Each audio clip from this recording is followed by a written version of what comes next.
Hello दोस्तों, स्वागत है आपका study for life YouTube channel में। काफ़ी दिन से हमारा चैनल बीच में कुछ अवरोध के कारण बंद था।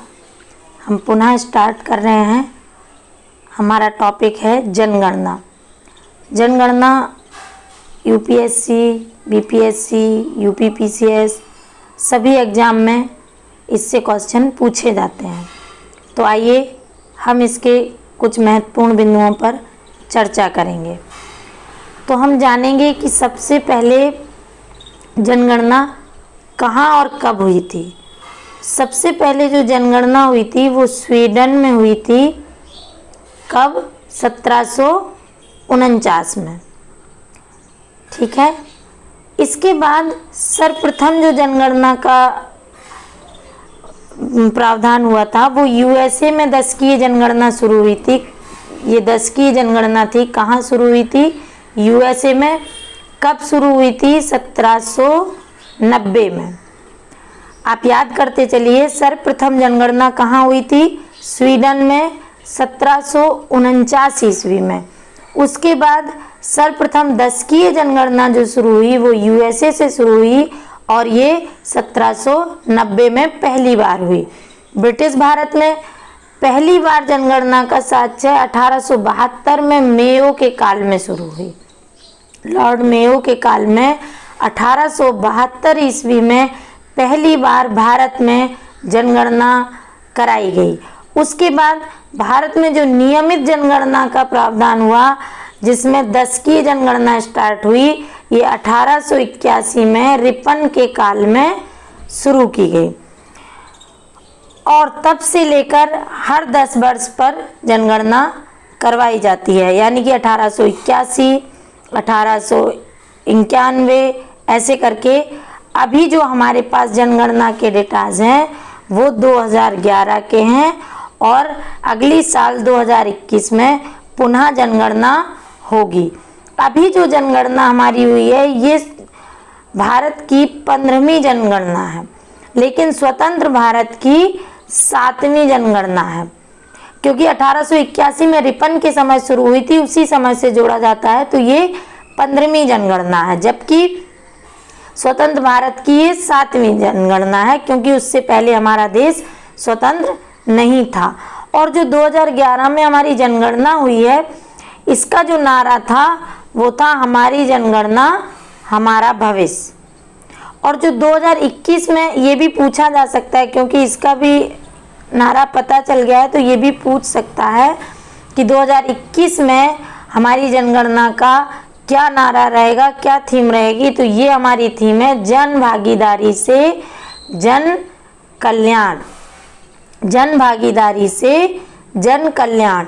और इसमें चूंकि डिजिटल तरीके से कराई जाएगी, इसमें कोर्ट डायरेक्टरी की व्यवस्था की गई है। भारत की जनसंख्या विश्व की कितनी है? तो ये है आपकी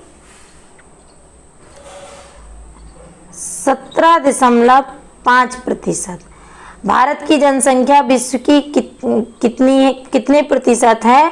तो 17.5% है। भारत जनसंख्या की दृष्टि से विश्व में दूसरा स्थान रखता है। 10 की वृद्धि दर भारत में 17.7% है। कितनी है 10 की वृद्धि दर? 17.7%। ये हमने एक ही साथ लिखा है ताकि आप कंफ्यूज ना हो। भारत की जनसंख्या विश्व की कितनी है? 17.5%, जबकि इसकी 10 की वृद्धि दर कितनी है? 17.7%। महान विभाजक वर्ष 1921 को कहा जाता है, क्योंकि इसके बाद जनसंख्या विस्फोट होना शुरू हुआ था। और सर्वाधिक वृद्धि कब हुई थी? 1961 से 71 की जनगणना के बीच 24.80%।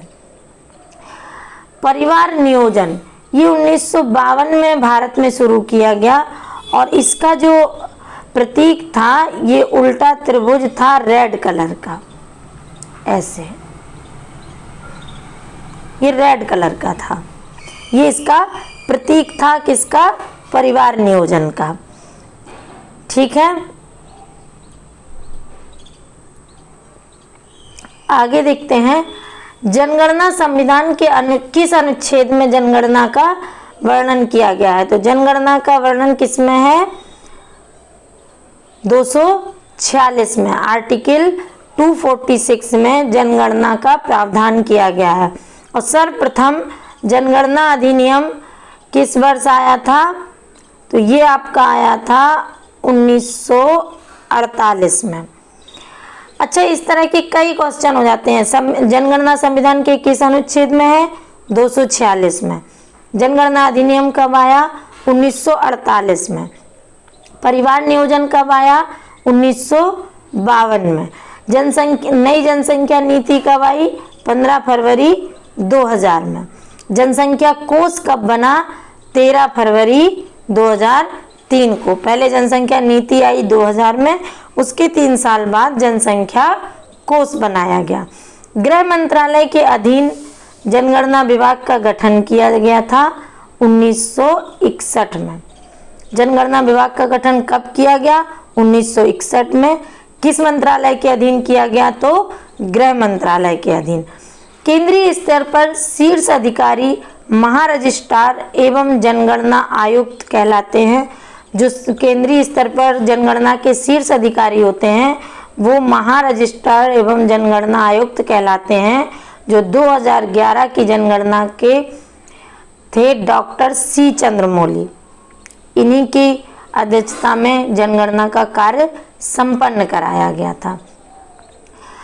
2011 की जनगणना के अनुसार हमारे यहाँ जो नगरों की संख्या है वो 7,933 है और जिला 640 है, जबकि गांव 6.41 लाख है। आप देखना, गांव और जिला 640 है और गांव 6.41 लाख, यानी कि 640 441 लगभग आप याद करने के लिए ध्यान रख सकते हैं। जनसंख्या कितनी है? 121 करोड़ है, जिसमें पुरुष जनसंख्या का प्रतिशत 51.47% है और महिला जनसंख्या का प्रतिशत 48.53% है। ये लगभग में 58 करोड़ है महिलाएं और पुरुष 62 करोड़ के लगभग है। ये एग्जैक्ट फिगर कुछ पॉइंट में है, 62 कुछ, पर मैंने लगभग में लिख दिया। वैसे तो जनरली नहीं पूछते हैं, लेकिन पूछें तो आपको याद रह जाए। भारत की जनसंख्या जननांकीय संक्रमण की तीसरी अवस्था है। ये अवस्थाएं जनसंख्या के कुछ सिद्धांत दिए गए हैं, उनमें जननांकीय संक्रमण भी एक सिद्धांत है जिसमें जनसंख्या की अवस्थाएं बताई जाती हैं, पहली अवस्था, दूसरी अवस्था। तो भारत की जनसंख्या जो इस समय है वो तीसरी अवस्था से गुजर रही है। मानव पूंजी की अवधारणा T.W. शूल्ज के द्वारा दी गई थी। मानव पूंजी की अवधारणा किसके द्वारा दी गई थी? T.W. शूल्ज के द्वारा।